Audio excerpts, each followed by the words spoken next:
This is our 6th match of the Quad Series. England, Australia. We're live from the Copper Box Arena. OK, we have 10 minutes until centre pass. Thanks for your thoughts, ladies. Really great stuff. Really great to see. She's gone with Ellie Cardwell, Tamsin. Well, she's not even got George Fisher in the squad. You say it's a headache. It's probably a good opportunity for Jess Dolby. She's got loads of players. I would question the impact it has on some of these players here. Ellie Cardwell's got to step up there tonight. So this is the Australian lineup, and Liz Watson gets her 50th cap, and Jo Weston is back in the fold as well. Sarah, what do you make of this lineup? Yeah, you can see Stacey Marinkovic giving Jamie Lee Price a start at centre. We've not seen much of her yet this series. Sarah Francis-Bayman alongside me. She was with me too on the Gold Coast in 2018. Two very different feeling sides though from them. Yeah, two very different sides, but with the same objective, you know, trying to build towards a Commonwealth Games gold, and a fast start, as we'd imagine. Serena Guthrie getting out to contest that very first centre pass. Dual-code athlete Brazel.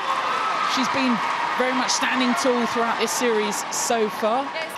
And Ashley Metcalf. If you just watch the Jamie Lee Price, Jay Clark matchup all the way through court, hassling each other, not giving each other an inch of space, that one will play on and on this game. What odds on getting about 3 minutes in without a goal? It's Wood, again, Steph Wood in a real strong presence for Australia. Oh, the bullet ball goes wide of the mark. Yeah, just fired that a little bit too hard at Carver-Conan there. Jamie Lee Price couldn't control it, and now England have an opportunity from a restart ball to try and work it through court. 2.5 minutes in, still waiting for that first goal. Guthrie and Metcalf coming, fighting for it. She changed up a lot of her angles and her speed and positioning in that last match against New Zealand.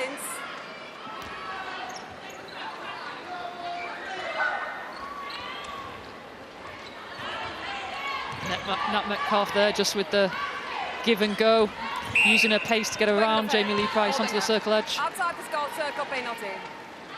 And England picking up a penalty on the circle edge. Ash Brazel holding Jay Clark. Kind of feel like that's a tussle that's been forged over the years. Relatively new, but Eleanor Cardwell with the roar. The first goal.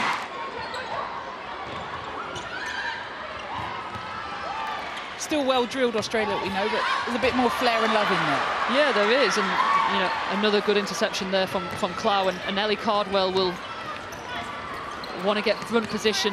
Standing behind Clow is not working for her at the minute. They're struggling to get that ball over to her. But yeah, like you're saying, Australia, we've seen a few change-ups from them, a bit of a different defensive style at times. The likes of Steph Wood, Gretel Bueta in there, giving that shooting circle a bit of a different flavour to what we've seen in previous years. Here we go, Sarah Clow, good front position, great elevation, and two hands to ball. Fizzed by this first quarter. Oh, Conan keeps it in. Great effort there from the shoot on the transverse line. A little bit unknown from Nat Metcalf and where that was going, and it's Australia that settled for the prize. Wood resets herself, gets in close enough, and back level. Here we go, Carver-Conan just keeps it in and manages to get it to an Australian teammate. Great effort. They look to keep Australia out, but just been fairly smooth in their transition, Australia. The crowd counting down the clock. Contact was called, umpire had blown. And that one will count for Australia.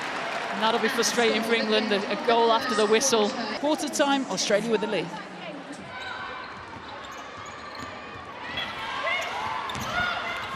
Too many penalties in that defensive end for England at the moment. Out the other end, Cardwell. Good strong take from Cardwell.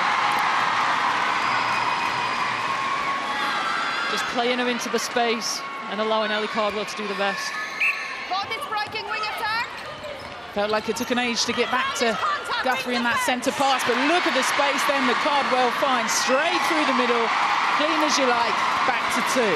And that's what England have been struggling to do, create any space in that attacking end, and that's pretty much the first time they've been able to do that and get Ellie Cardwell on a clean run to the post.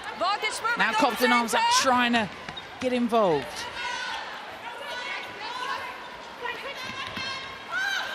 Wood doesn't feel settled a bit further out. If you've got Conan in there as an option again with a held ball. There you go, Ebony Brown just getting into that shot of Cara Conan, getting the distance, keeping it clean.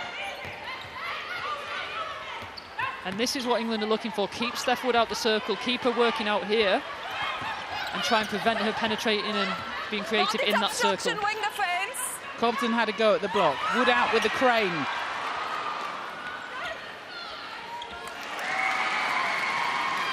Nearly. Last few seconds, they may have the call. Compton asked for time. Time was called, goes long. Cardwell in, she'll have to shoot. Will that one get... No, that one doesn't count. Sarah Francis-Bateman's not having it. Give it to him anyway, come on. How good was that? So good from Eleanor Cardwell, so good she'll probably only ever see it back on social media because it won't count on the score. It's Australia that will go in with a 4-goal lead.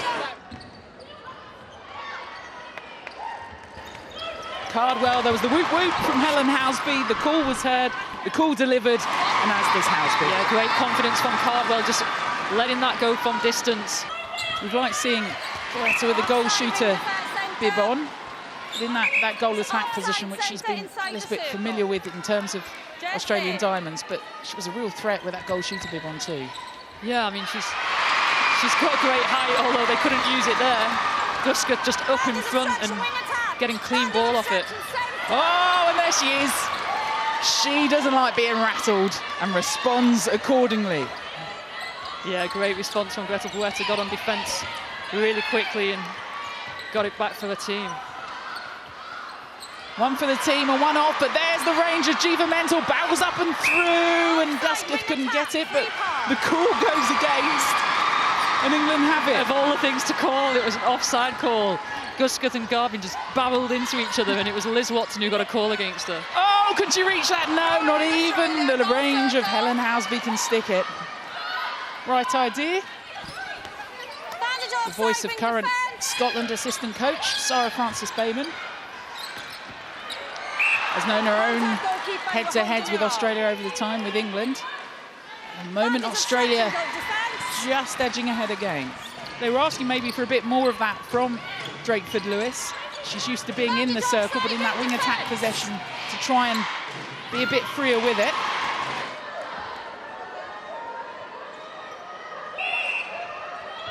Last second, Cardwell will need to do as she did in the first. No, not going to happen. And Australia still ahead, heading into the final quarter. Australia Diamonds, we wondered what we'd see for them. Same old Australia, 38-32. The hardest fought 3 seconds in sport comes in netball. Now what can England do? Drakeford Lewis goes for Malcolm, she stuck it. Housby was in acres of space and she does the rest. That was lucky. I do not think that is the plan of how to get to goal, but they get away with one. Now this next one they need to shorten up a little bit, try and create some space in this attack end and get those Australian defenders off them. They were down after the first quarter, down at half-time, down after the third quarter. England within 1. Housby settles. She loves the big occasions. She offloads to Eleanor Cardwell. That rolls round. Didn't take it. Housby looks set. And you talk about pressure, the shots that Eleanor Cardwell's put in. She'll have another go at it if England can get back down through court. As you were. Now is it Housby that wants it, or is it Cardwell? Housby directed Drakeford Lewis through to Cardwell. It may have taken a minute longer, but they are level. Goal for goal. Oh, wonderful. Yeah, great response from Australia. Pretty much a perfect centre pass from them. We've had some fortunate calls, perhaps, at both ends. Cardwell will have a go from here. Sweet. Now they need to cherish the ball. Malcolm, another look over. Francis-Bateman straight on court and offering. Ariang had a fly. Cardwell's there. Takes and lands it and settles. Will it through? Yes, it will. Now their centre pass. Who said at about 7-all that we could get a draw? 47-48, Drakeford-Lewis. Who will be calm? So many arms in front of them now. Australia clever. Bruce. What a stop by Courtney Bruce on the 3-foot, charged at that ball. Convert this, it's done. Oh! Umpires involved again. We're back at primary school, footwork. And you know what that's done? All Australia have done just then is count down the clock. 20 seconds for England to get this to go. Ariang, so often who's there for Cardwell? No one's offering, 3 seconds. Still time. Who's going to be the big player for this occasion? Last 13 seconds. Plenty of time for England if they can get in. But it looks like there's 7 players behind it. Housby! Who else would draw them level? 48-all. The clock has beaten them. Resilience from England has beaten them. No one knows what's happening. Time is being called. Surely that's it. Surely that's over. The umpires go in. The handshakes exchanged. England have come back again. A wise woman predicted a draw, and so we get a draw. Incredible netball. Incredible netball. And you know what? That's not even the final. Another 24 hours time. How lucky are we, Sarah? We'll see that all over again. Incredible, and I think just the grit and resilience from both teams. England hung in that game when they didn't really deserve to for large parts of it, and they've ground out a draw. Australia will be disappointed, but they made so many changes. They've got to be happy with the exposure they've given that team heading into tomorrow.